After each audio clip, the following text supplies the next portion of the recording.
أعوذ بالله من الشيطان الرجيم بسم الله الرحمن الرحيم. Welcome to The Awaited, our show that is dedicated to the 12th Holy Imam. This week I'm with Sayed Ali Khalkhali. Assalamu alaikum. Assalamu alaikum wa rahmatullah.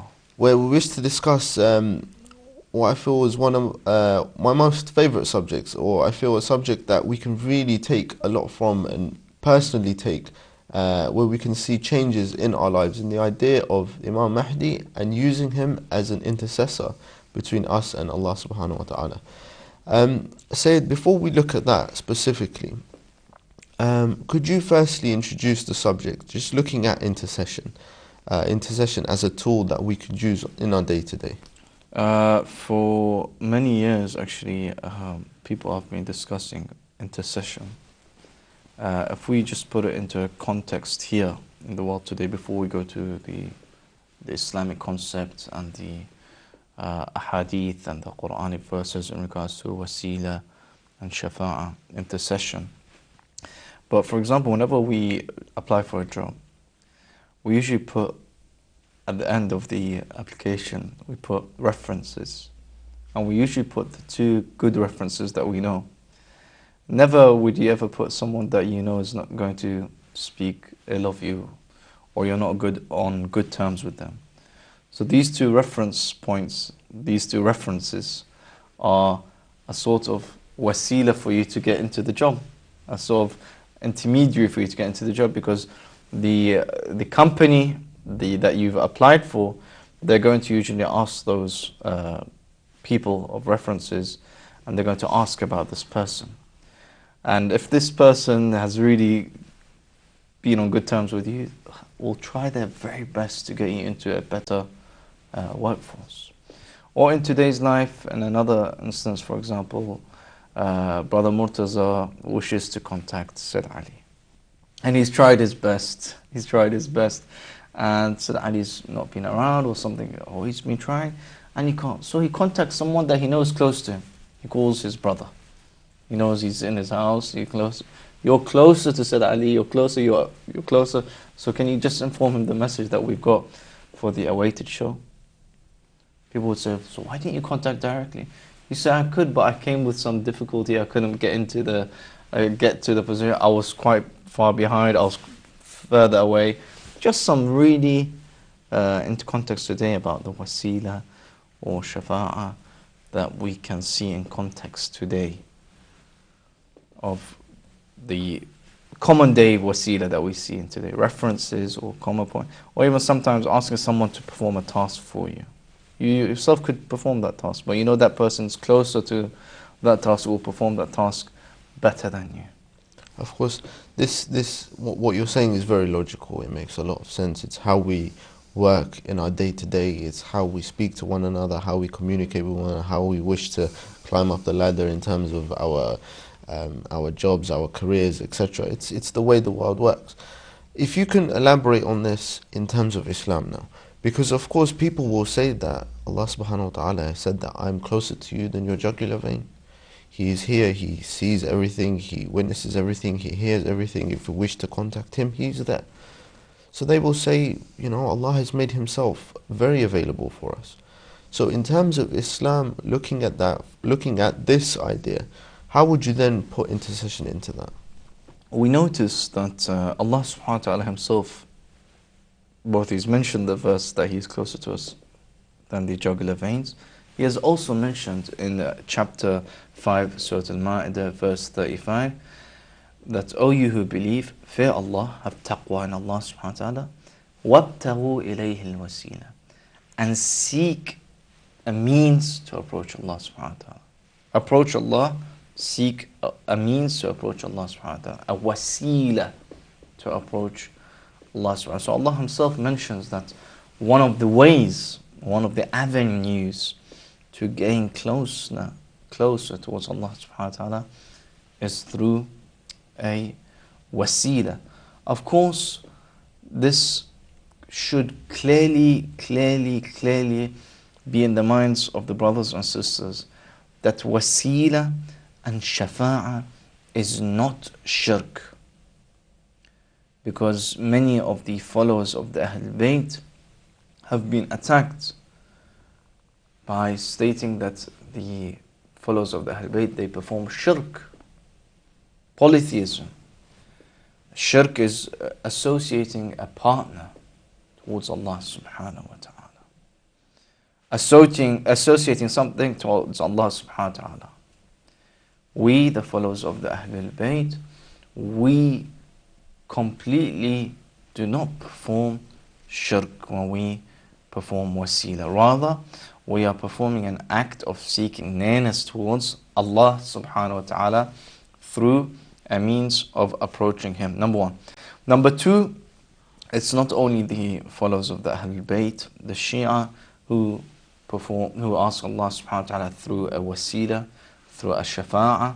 Rather, many of the madhahib of the Ahlul Bayt, many of the sects of the Sunnah, they also ask Allah subhanahu wa ta'ala through a means, through a particular dua, through a particular act of worship, through a particular intermediary and intercessor, apart from one who are far away from the true teachings of Islam. That sect has been abandoning such beliefs, such acts, such principles which are available in the Quran and the Hadith from the time of the Holy Prophet. And as dear brother Murtaza, you mentioned that you yourself, I believe, were seeing a few of the verses and a Hadith that you could share with us about shafa'ah. There was one, I'm not entirely aware of the reference, so correct me if I'm wrong, but there is a verse of the Quran where Allah subhanahu wa ta'ala says that had you come through the Prophet, I would have given you your forgiveness, or you would have got your forgiveness had you come through the Prophet. If you could elaborate on that. Yes, this verse is mentioned in the Quran that لو جاءوك, that the people who transgressed against Rasulullah and they went to Allah subhanahu wa ta'ala for asking for forgiveness. Allah subhanahu wa ta'ala mentions in the Quran that even if they came via the Holy Prophet and the Prophet accepted their forgiveness, then Allah subhanahu wa ta'ala would have also accepted their forgiveness. So, and this is available in the ziyarah that we always recite towards Rasulullah, that Allah subhanahu wa ta'ala mentions in the verse, that the people, if they came to ask forgiveness via Rasulullah, then Allah subhanahu wa ta'ala shall accept their wasila. Who is their wasila in this? Rasulullah. Who is their shafa'ah, the one who's asking Allah subhanahu wa ta'ala forgiveness for the people? Rasulullah. And Allah subhanahu wa ta'ala mentions the verse very clearly in the Quran. Now some people may ask, but this is during the time of Rasulullah, when Rasulullah was alive. And now Rasulullah, according to some people, he is completely away from us and there's nothing, we do not associate ourselves with Rasulullah. Rather, Rasulullah has passed away and he's gone. We believe that Rasulullah, physically he passed away, but spiritually he is aware of our actions. He is alive in the sense that he is spiritually aware. And Allah subhanahu wa ta'ala says that those who passed away in the way of Allah subhanahu wa ta'ala, they are alive. Ahya'un. They are alive. Now, we're going to go into details about, we should go into details about shafa'ah and wasila that we see. For example, that at the time of the second Khalifa, that there was a drought and they needed some rain. They had the option of praying themselves for rain. But what they noticed is that what we notice in this hadith, that they went through a wasila, through the through the uncle of Rasulullah. They asked him to pray towards Allah subhanahu wa ta'ala, and the rain arrived, the sort of relief came to the people. So wasila and shafa'ah has been part of the practice of the Muslims ever since the history of not just Islam, but history. And I could elaborate on a few examples for you. The hadith that you mentioned, we were just discussing this in the break, and the idea, again, you have to forgive me, I haven't got the reference, but this was in Bukhari, this specific hadith where I think it was the second Khalif who's narrating that we used to pray, we used to use the uncle of the Prophet as an intercessor when asking for rain. To bring the discussion back to the 12th Imam, I wanted to look at something specifically, looking at, for example, guidance, because what I wanted to look at is the role of the Imam, or as the Hujjah of Allah on earth, because he is alive. So that discussion of him not being alive, or being his spiritual entity, or that's now aside. The Hujjah of Allah plays a certain role on earth for our guidance, for our sustenance, etc. This obviously it's there in the Hadith. We've touched on this in previous episodes. But because of that role that he has, what role does he then play as an intercessor? Because of that station that he has been given by Allah subhanahu wa ta'ala for us, how can we then use him and his role as an intercessor? Very good. I mean, in our du'as and our prayers, we have been recommended to always remember the 12th Imam before we remember our own desires or needs or wishes.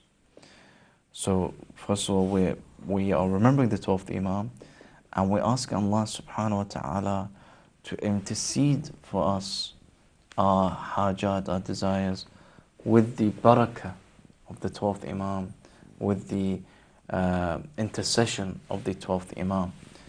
In one way, the Imam is an intercessor for us. And in another way, the Imam is a guide towards us when we are falling astray. When we are falling astray, we ask, Ya Imam Zaman, adrikni. Ya Sahib al-Zaman, guide us. Now, we believe he is alive. And we ask Allah subhanahu wa ta'ala to guide us via the Imam of our time. Because Allah subhanahu wa ta'ala has sent us a guide, has sent us a leader, has sent us a hujjah and proof. And we ask Allah subhanahu wa ta'ala to guide us via the 12th Imam. Again, someone would say, why don't you ask Allah subhanahu wa ta'ala himself? We can ask Allah subhanahu wa ta'ala. We can ask our Creator. We can ask our Lord. That's one way of ibadah. And another way of asking Allah subhanahu wa ta'ala, of fulfilling our du'as and our wishes, is via the 12th Imam. And we have du'as.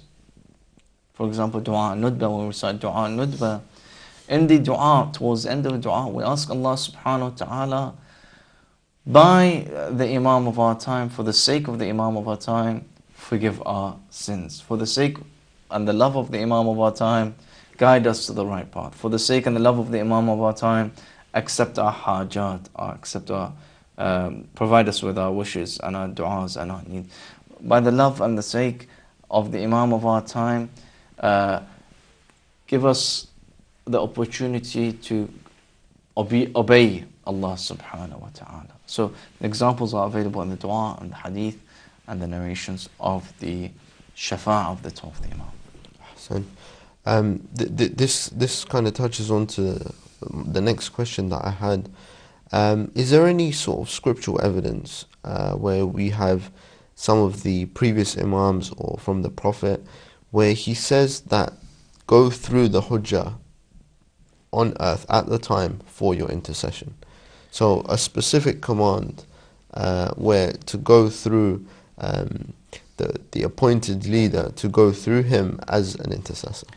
The sons of Prophet Ya'qub, when they were aware of their mischievous acts in terms of their brother and their Prophet Yusuf,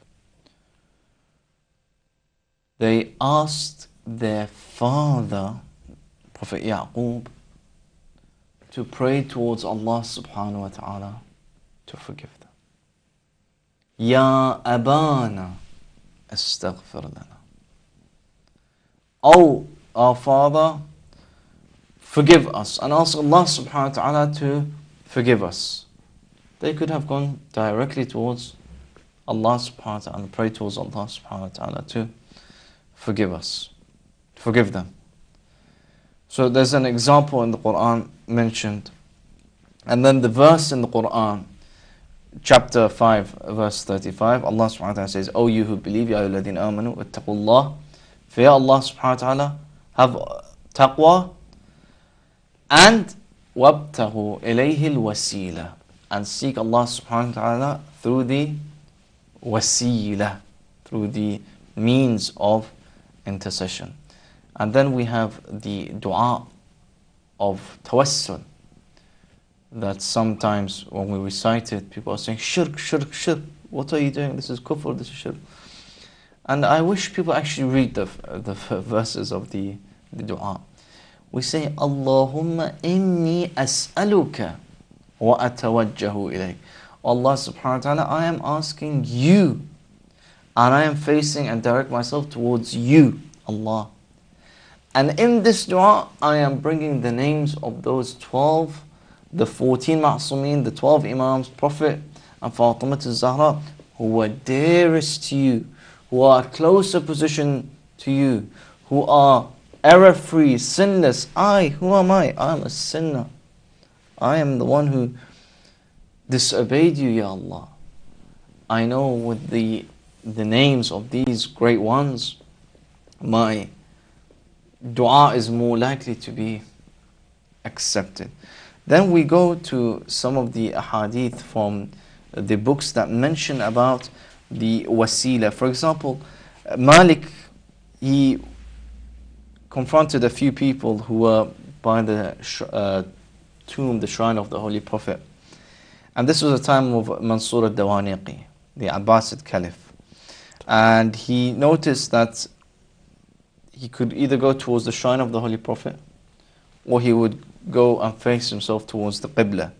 So Malik said, why do you want to turn away from the Prophet when he, the Prophet, is the wasila for you and for your father Adam towards Allah on the day of resurrection? Malik says, turn to him. So he had the option of going towards the Qibla or towards the Holy Prophet.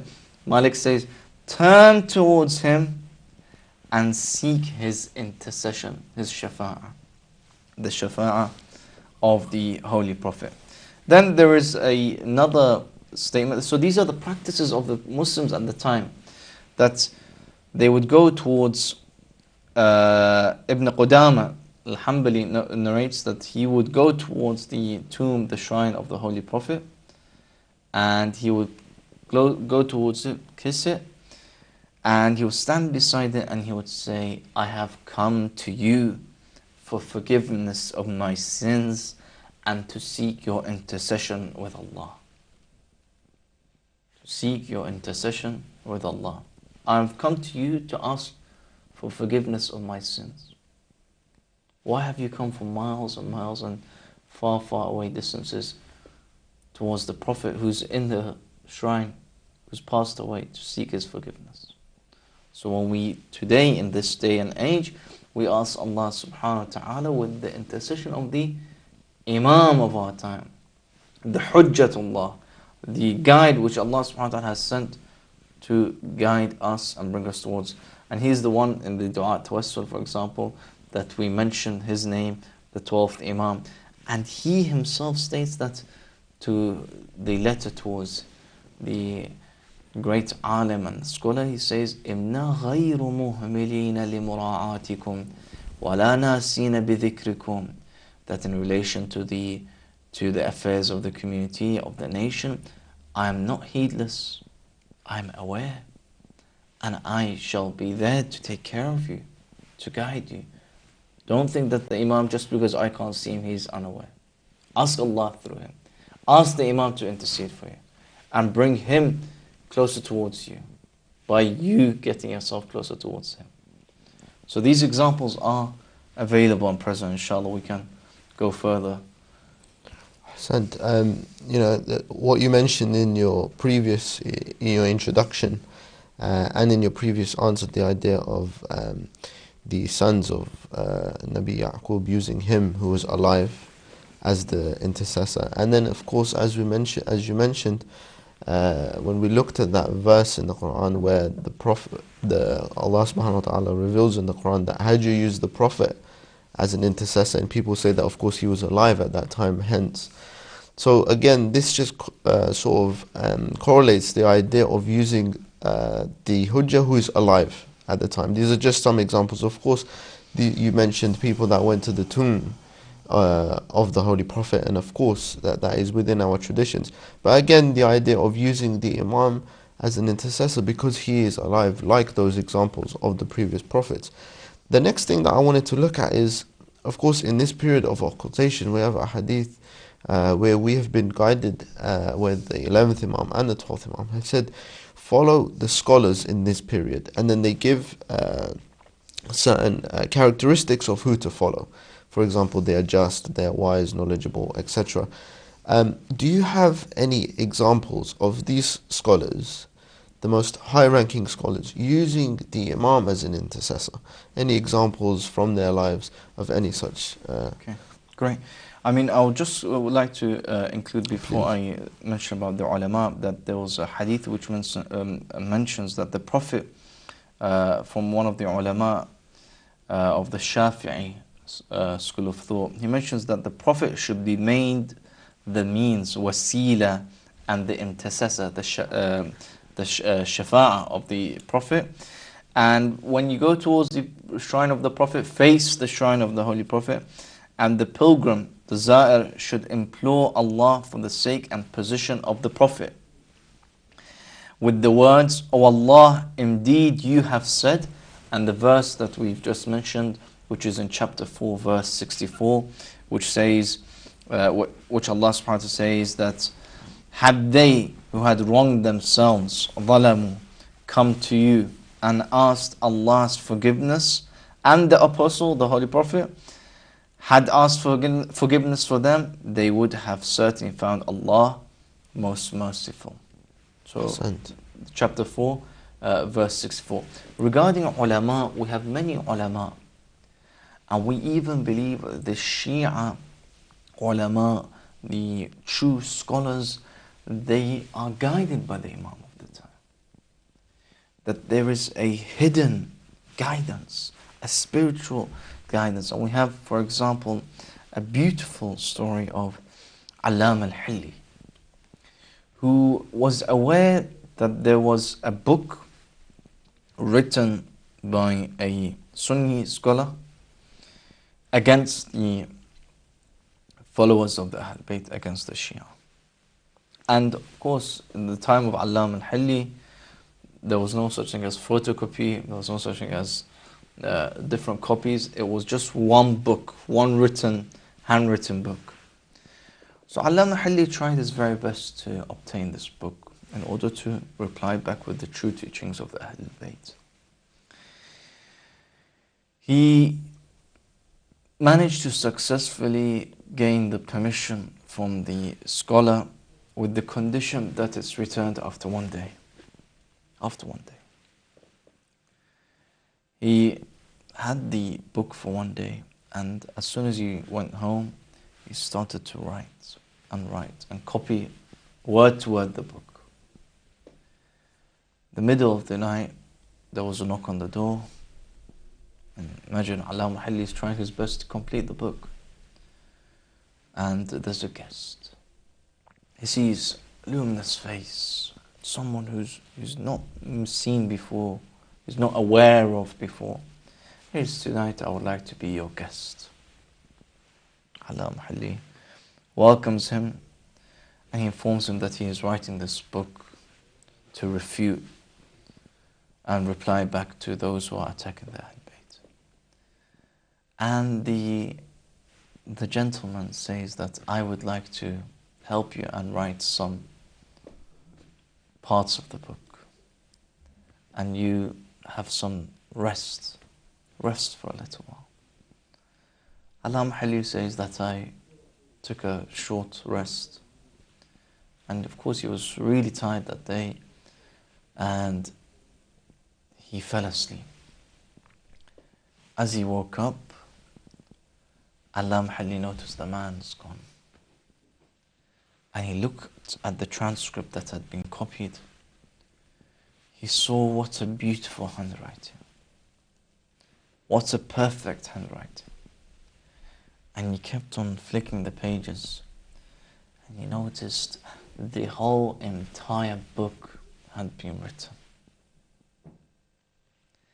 And he went to the last page of the book, and he noticed there was a signature, a seal, which had written, كتبه الحجة بن الحسن, that this has been written by the proof of Allah, al-Hujjat ibn al-Hasan, the son of Imam al-Askari, the Imam of our time. Allam al-Hilli was sincere in his mission to propagate the teachings of the Ahlul Bayt. The Imam of the time came to his aid and to his help. There was another instance, for example, one of the ulama who gave a particular ruling to a mother who was going to give birth, and after, when he left, the Imam of the time went to that family and gave the correct ruling. And after years, that family came and thanked the alim, who thanked them, that our family, alhamdulillah, grew successfully. And they said, no, I gave contrary to the ruling, they said. So yes, you gave contrary, but then you sent someone, a messenger. He said, I did not send a messenger. So yes, a messenger came from the followers of the Ahl Bayt with the ruling and said that I am the messenger with the teachings of Allah subhanahu wa ta'ala, with the guidance of Allah subhanahu wa ta'ala. And so therefore the Imam of the time was the guide. And the Imam of the time is not just a guide towards the ulama. We have instances that the Imam of the time, he guides those who are in true need, true desperate need, those who are sincere in their request for the Imam of the time to intercede for them. There are hadith that there is no doubt and certainty that the Imam is present in every Hajj. Hence you notice that in every Hajj journey that you go to, there are people wandering around and calling out the name of the 12th Imam. Ya Sahib al-Zaman, especially on the day of Arafah. You ask them, wonder, and maybe you had a glimpse of him, and maybe you were guided through him. Maybe he gave you an extra feeling of barakah, an extra guidance. And that's when you notice many people start reciting dua, Allahumma kulli walika al-Hujjat ibn al-Hasan, dua of the 12th Imam, dua of Ahad, and asking Allah subhanahu, reciting poetry, asking Allah subhanahu wa ta'ala by the shafa'a and the wasila of the 12th Imam to grant their hajat and grant their needs. So the Imam of the time is not only does not only intercede for the ulama, but there are instances that he intercedes for those who are in help, those who need, those who are desperate. And we ask Allah subhanahu wa ta'ala to guide us through the guidance of the Imam of our time, inshallah. Hassan, one thing that I wanted to touch on was the idea of the ariza. Where did this practice come from? The idea that we'd write a letter to the Imam for our needs or any questions that we might have or any problems, that we write a letter and then either we put it in a well or we bury it. Where did this come from? Is this superstition? What is this? No, you see, during the time of the ghaibah that we are in now, we need to connect to the Imam of our time. We need to have that attachment towards the Imam of our time. We need to not be heedless of the Imam of time just because our eyes are not seeing him. The poets really beautifully say that a ghaib as nazarha. You are in occultation from my eyes, but I know you are here. You are physically living amongst us. It's important for us to have that strength of connection with the Imam of our time. Remember, one who dies without knowing the Imam of their time dies a death of Jahiliyyah. So one way of knowing the Imam of our time is to study about him, to know what he loves, what he is aware of, his guidance, his teachings. Then we need to have that attachment towards him.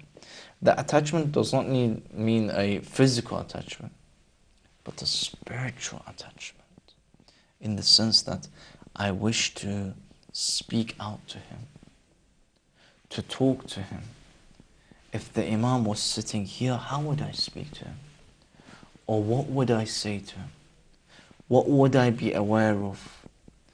How would I approach him? Because the more my spiritual attachment and link towards the Imam of my time increases, the more my connection towards Allah subhanahu wa ta'ala and my guidance is increased. The more I have awareness of the Imam of my time throughout my life, the more I know I'm leading a true life as a Muslim. The more I am aware that the Imam is seeing my actions, the more I stay away from haram. The more I say my salam and greetings to the Imam of my time, and I know he answers my salam, but I cannot.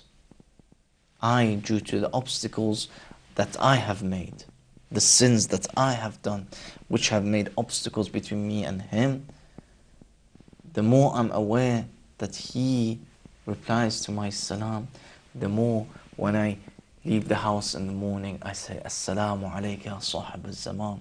The more I prepare myself for the reappearance of the Imam.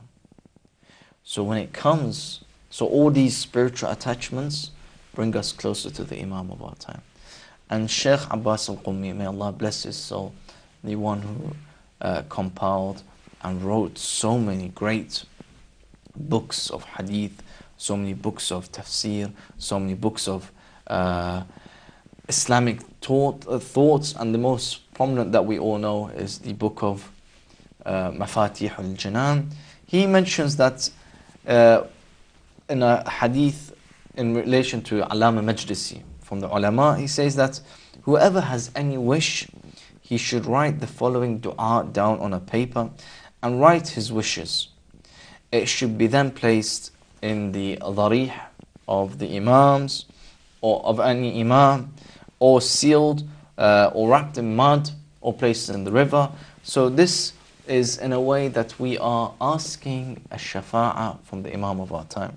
Then we have, according to other ahadith, that we should write the dua of the shafa'ah, the dua, and we ask the Imam of our time via the Safir of the Imam, the ambassador of the Imam, who was Hussein ibn Ruh. We ask the Imam via Hussein ibn Ruh, and it's so beautiful to understand what's written in the Ariza. Now, I understand that there are some communities, they have the Ariza written down, with the dua written down, so all you need to do is write your wish. And don't think of it as just to write my wish. And some people think of some very minute things that they are thinking of. Rather think of the greater world, and think of others before yourself.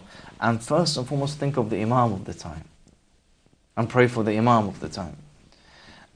But when it comes to the Ariza, it does not necessarily need to be the Ariza that has already been prepared, but you can write on any paper and build your link towards the Imam of the time. It's beautiful also to actually understand what's written in the Ariza, the dua that has been written. For example, you're opening your heart towards the Imam when you say that, "Oh Imam, I know you are aware of my difficulties and the hardship that I'm going through. Oh Imam, here I would like to explain to you, I would like to discuss with you, I would like to open my heart towards you, I would like to talk to you." And this is uh, a common practice that we have in the Ahl Bayt. Of course, it's not wajib, it's not compulsory, it's not an act that we must do, but it's the whole philosophy of building your link with the Imam of your time. Was there ever a period where these letters were used prominently? Was this a method of communication with the Imam ever? Is there any sort of evidence of the Imam replying back, or letters coming back from the Imam from arizas, or anything like that? This could be during the period of the minor occultation, where they had, like you mentioned, Hussein ibn Raf, specific naibs that were there to sort of make that connection with the Imam. They were intermediaries, as if you like. Yeah, I mean, during the time of the minor occultation, the intermediaries between the Imam and the people, they were the ones who would transfer information, messages, fatawi or rulings, jurisprudential messages, guidance from the Imam. However, I personally have not come into any particular references of letters that have been, for example, that the Imam himself has responded to, although I am aware that there are some letters that the Imam has sent to the ulama in response to the ulama, for example, Shaykh al-Mufid. So there have been messages from the Imam to the scholars. However, I'm unaware myself, and this is due to my lack of knowledge of particular arizas being answered in the written form. However, I am certain that the Imam is aware of what's written in the ariza, and he responds, but we may not be able to see the response or be aware of the response, but his wisdom is greater than our wisdom, and Allah subhanahu wa ta'ala's wisdom is greater than all.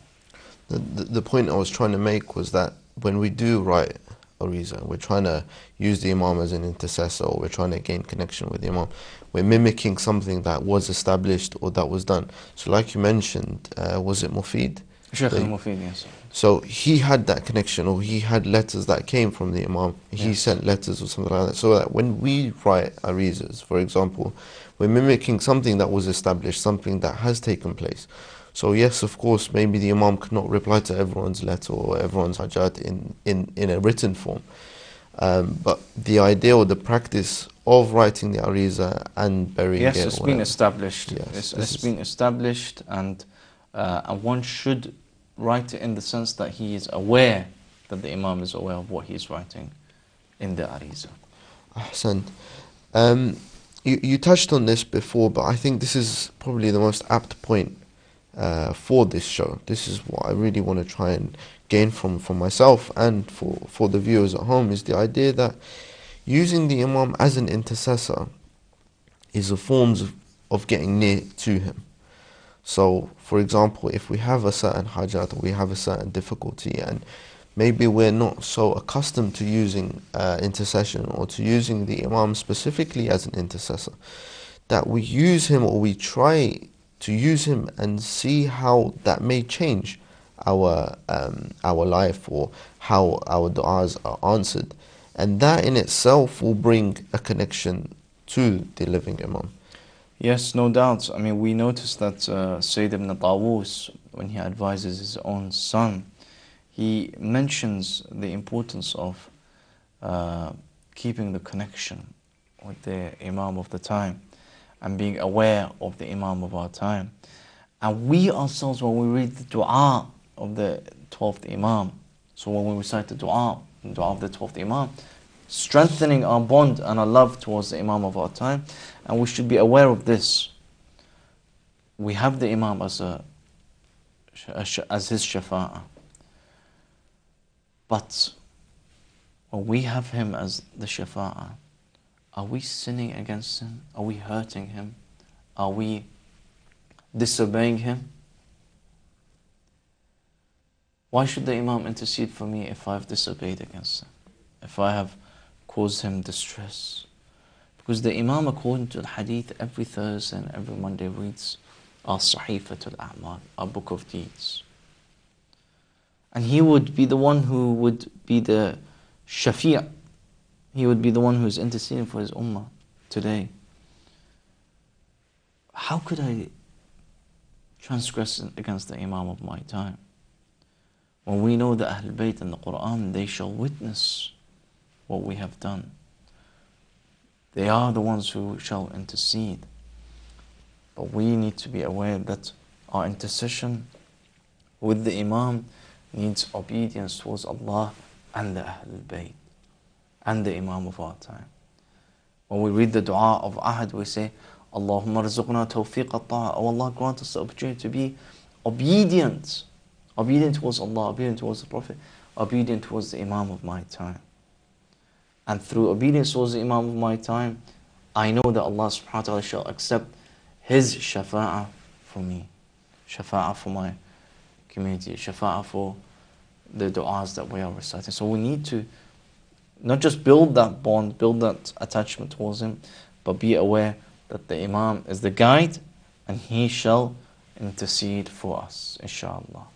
And finally, before we end the show, are there any specific supplications that we've been asked to use, or maybe supplications that have come to us from the Imam himself, that would help in this, you could say, this process of using him as an intercessor, maybe using the du'as that he has given us that may have more effect for this community? From du'as that have come from in regards to shafa'ah and wasila from the Imam and the Imams of the Ahlul Bayt and the Prophet, for example, the du'a of tawassul. Du'a of tawassul, we ask Allah subhanahu wa ta'ala by the wasila of the Ahlul Bayt. Another dua that we are recommended to recite, and it builds our strength, our bond with the Imam of our time, reminds ourselves of our position and responsibility of the Imam of our time, is dua nudba, which we are recommended to recite on the 4 Eids, every Friday, every Eid al-Ghadir, Eid al-Adha, and Eid al-Fitr. And there are other short du'as. For example, Allahumma inni as'aluka. Oh Allah, I ask you, and then bijahi, by the Imam, for the sake of the Imam of the time. And the other du'as that are present are the du'as that he himself, the Imam, used to recite. For example, du'a of iftitah, for example. Or other du'as that he himself used to recite, which are a means of intercession for us. And another way that we can send a dua is even by reciting a ziyarah, the ziyarah of the 12th Imam, or the dua of the 12th Imam on Friday, where we say that أُجَدِّدُ هَذَا الْعَهْدِ, that I am renewing my allegiance with the Imam of my time. I ask Allah subhanahu wa ta'ala to accept our dua via the shafa of the Imam of our time. Hassan, thank you so much for that. Unfortunately, that's all the time we have left for this week. Join us again next week. We'll discuss another topic in relation to our 12th Holy Imam. Assalamu alaikum wa rahmatullahi wa barakatuh.